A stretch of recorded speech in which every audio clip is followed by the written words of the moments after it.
Bonjour à tous, nous sommes de retour sur Direct Investisseur et nous accueillons Nicolas Chéron, analyste chez Daily FX. Bonjour Nicolas. Bonjour. Alors aujourd'hui Nicolas, vous allez nous faire voyager. On va parler de la couronne danoise et du dollar hongkongais. Voilà, on va voyager un petit peu avec vous. D'abord, on va commencer par quelque chose d'un petit peu moins exotique, c'est l'euro CHF. Alors, vous savez, Lucie, il y a un point commun entre ces trois paires. Savez-vous lequel? Non. Alors, vous savez, sur les paires du Forex, sur les monnaies, nous entendons souvent que c'est la guerre des monnaies, que les banques centrales sont à la manœuvre. Ah oui. Eh bien, sur certaines d'entre elles, il y a une particularité bien spécifique, c'est que les banques centrales définissent des prix au-dessus ou au-dessous desquels la paire ne montera pas, car la banque centrale se mettra en face. C'est le cas de la banque suisse qui a limité qui veut un niveau plancher de 1,20. Voilà. Donc là, en l'occurrence, ça c'est un dossier que tout le monde connaît. C'est le dossier de l'euro contre le franc suisse. L'euro s'était trop fortement déprécié contre le franc suisse quand il y avait eu la crise de 2008 et après la crise financière. Les opérateurs souhaitant se réfugier, ils achètent des monnaies refuges, donc ils achetaient du yen, du dollar ou encore du franc suisse. À cause de cette forte appréciation du franc suisse, la Suisse a été pénalisée. La Banque centrale a dû intervenir et fixer un taux plancher qu'elle a mis à 1,20 sur un chiffre psychologique. Alors, ce qui s'est passé en 2012, c'est que la BNS a défini ce seuil, les prix se sont approchés de ce seuil et ils sont restés pendant relativement longtemps, près d'un an, jusqu'à ce que spéculateurs et banques centrales interviennent et que les prix remontent vers les 1,25. Donc là, on sait qu'on a un référendum sur l'or suisse à la fin du mois. On sait que les prix s'approchent du support des 1,20 et que Jordan, directeur de la BNS, a dit qu'il défendrait ce seuil. Donc je pense que tenter une stratégie d'achat sur la zone des 1,20, 1,2010 avec un stock de 50 points pour jouer ce seuil pourrait s'avérer intéressant. Il y a un risque de cassure en cas d'attaque de la Banque centrale, néanmoins nous savons que c'est une banque centrale, que c'est un des acteurs les plus puissants du marché. De plus, le ratio risque-gain est ici de 1 pour 10.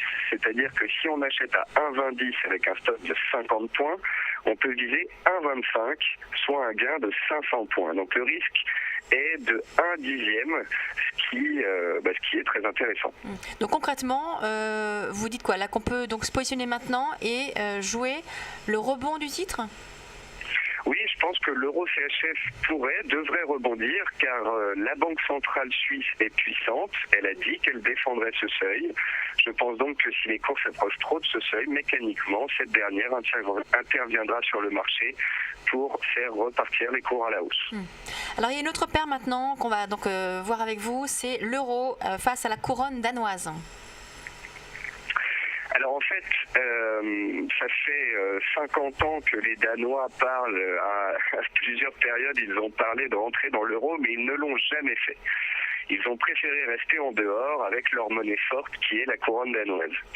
Et ici, en fait, pour ne pas pénaliser le Danemark, la Banque centrale du Danemark a dit qu'elle allait créer une bande de fluctuation qu'elle allait défendre.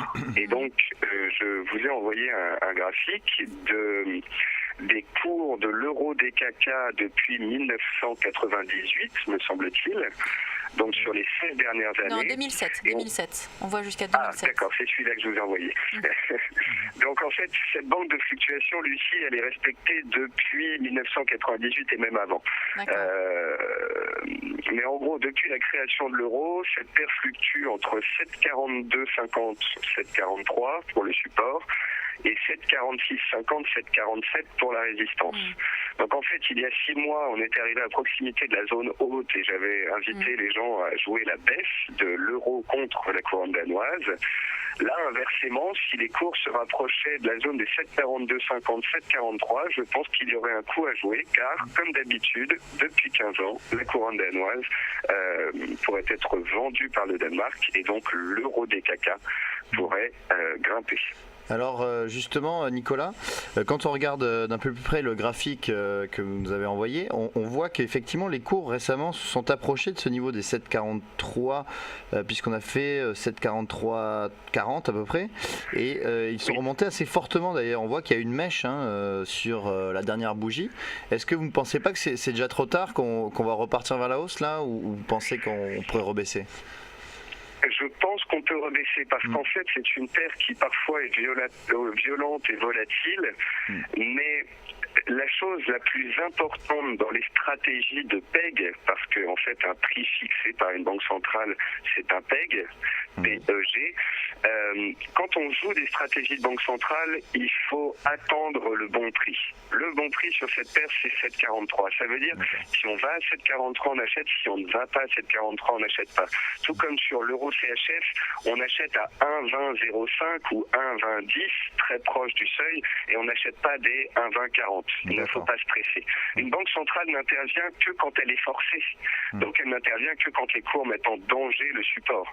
Or, nous ne sommes pas sur ce support, donc la Banque centrale n'a pas de nécessité d'intervention, donc il est trop tôt à mon goût pour se placer. D'accord, donc on patience en attendant donc le retour vers les 7,43 donc sur l'euro DKK, la couronne danoise. Un mot maintenant sur le dollar hongkongais. Eh bien écoutez, ici c'est pareil. En fait, si vous voulez, là je suis en train de vous livrer mes cas spéciaux dont pratiquement personne ne parle sur Internet. Ce sont des stratégies qui mettent du temps parce que généralement les cours peuvent rester 6 mois, 8 mois, 1 an sur un seuil défendu par une banque centrale. Ce qu'on sait, c'est que dans 99% des cas, le seuil est défendu et les cours repartent. Eh bien, l'USD-FKD, c'est tout simplement mon troisième joker, ma troisième stratégie pour jouer un PEG d'une banque centrale. Alors à Hong Kong, la situation est un petit peu plus complexe car ce n'est pas une banque centrale, mais c'est un conglomérat de fonds d'investissement. Je vous passe les détails. Mais tout ça pour dire que le seuil du support sur l'USD-HKD est bel et bien défendu. L'USD-HKD est une paire qui fluctue entre 7,75 et 7,80-82 depuis 10 ans, même 30 ans. Ça fait 30 ans en fait que cette paire arrive à passer toutes les crises économiques et malgré tout, sa banque centrale a toujours maintenu une certaine stabilité. Donc la zone des 7,75 qui fait support est très intéressante. À chaque fois qu'on s'y approche, tenter des achats avec des stops sous ce seuil me semble intéressant. Ces trois stratégies en fait reviennent à jouer des supports défendus par des banques centrales. Donc la règle c'est de ne pas non plus mettre trop de levier, une position trop importante. La seconde règle c'est de rentrer au plus proche du niveau afin d'avoir un timing attractif.